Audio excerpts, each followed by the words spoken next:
ಎಲ್ರಿಗೂ ನಮಸ್ಕಾರ. ನಮ್ಮ ಅಡುಗೆ ಚಾನೆಲ್ಗೆ ಸ್ವಾಗತ. ಇವತ್ತಿನ ಸ್ಪೆಷಲು ರುಚಿಕರವಾಗಿರೋ ಅಂತ ಸೊಪ್ಪಿನ ಪಲ್ಯದ ರೆಸಿಪಿ. ಇದು ಬಿಸಿ ಅನ್ನ, ಚಪಾತಿ, ಎಲ್ಲ ರೀತಿಯಾಗಿರೋ ರೊಟ್ಟಿಗಳ ಜೊತೆಗೆ ಚೆನ್ನಾಗಿ ಹೊಂದ್ಕೊಳ್ಳುತ್ತೆ. ಆರೋಗ್ಯಕರ ಕೂಡ. ಟ್ರೈ ಮಾಡಿ ನೋಡಿ. ಮೊದಲನೇ ಸ್ಟೆಪ್ಪಲ್ಲಿ ಬಾಣಲೆ ಇಟ್ಕೊಂಡಿದ್ದೀನಿ.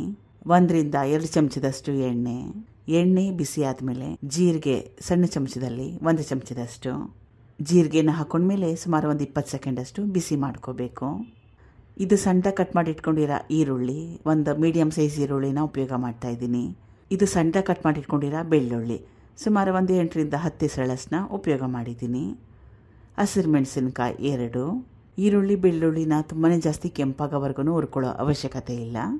ಈರುಳ್ಳಿ ಬೆಳ್ಳುಳ್ಳಿಲಿರೋ ಹಸಿ ವಾಸನೆ ಹೋದರೆ ಸಾಕು. 2 ನಿಮಿಷ ಮೀಡಿಯಂ ಫ್ಲೇಮ್ನಲ್ಲಿ ಬೇಯಿಸ್ಕೊಂಡ್ರೆ ಸಾಕಾಗುತ್ತೆ. ಈಗ ಈರುಳ್ಳಿ ಬೆಳ್ಳುಳ್ಳಿಲಿರೋ ಹಸಿ ವಾಸನೆ ಹೋಗಿದೆ, ಸ್ವಲ್ಪ ಬಣ್ಣ ಚೇಂಜ್ ಆಗಿದೆ.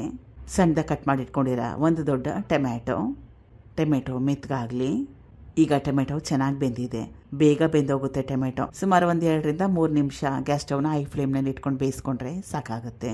ಇದು ಬ್ಯಾಡಗಿ ಅಚ್ಕಾರದ ಪುಡಿ ಸ್ವಲ್ಪ, ಅಂದರೆ ಸಣ್ಣ ಚಮಚದಲ್ಲಿ 1 ಚಮಚದಷ್ಟು.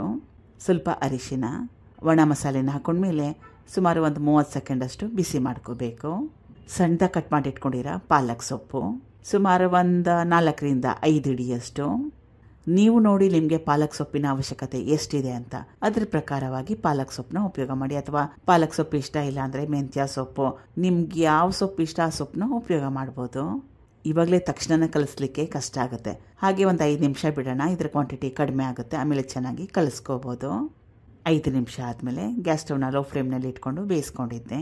ಸೊಪ್ಪಿನ ಕ್ವಾಂಟಿಟಿ ಕಡಿಮೆ ಆಗಿದೆ, ಕಲಿಸ್ಕೊಂಡಿದ್ದಾಗಿದೆ.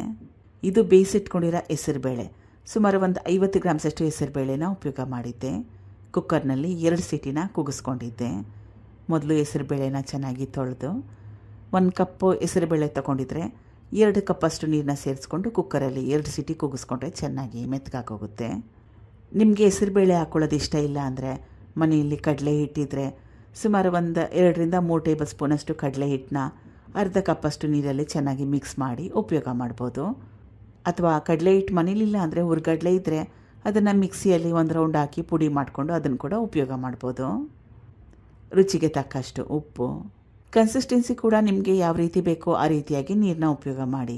ಗಟ್ಟಿಗೆ ಬೇಕನ್ನಂಗಿದ್ರೆ ನೀರನ್ನ ಕಡಿಮೆ ಹಾಕ್ಕೊಳ್ಳಿ. ಹೆಸರುಬೇಳೆನ ಉಪಯೋಗ ಮಾಡಿರೋದ್ರಿಂದ ಸ್ವಲ್ಪ ನೀರು ಹೆಚ್ಚಿಗೆ ಹಾಕ್ಕೊಂಡ್ರು ಕೂಡ ಪರವಾಗಿಲ್ಲ, ತಣ್ಣಗಾದ್ಮೇಲೆ ಗಟ್ಟಿ ಬರುತ್ತೆ. ಈಗ 1 ಕುದಿ ಬರಬೇಕು. ಎಲ್ಲ ಪದಾರ್ಥಗಳು ಈಗಾಗಲೇ ಚೆನ್ನಾಗಿ ಬೆಂದಿದೆ, 1 ಕುದಿ ಬಂದರೆ ಸಾಕು. ಈಗ ರುಚಿಕರವಾಗಿರೋ ಅಂಥ ಹೆಸರುಬೇಳೆ ಸೊಪ್ಪಿನ ಪಲ್ಯ ರೆಡಿಯಾಗಿದೆ.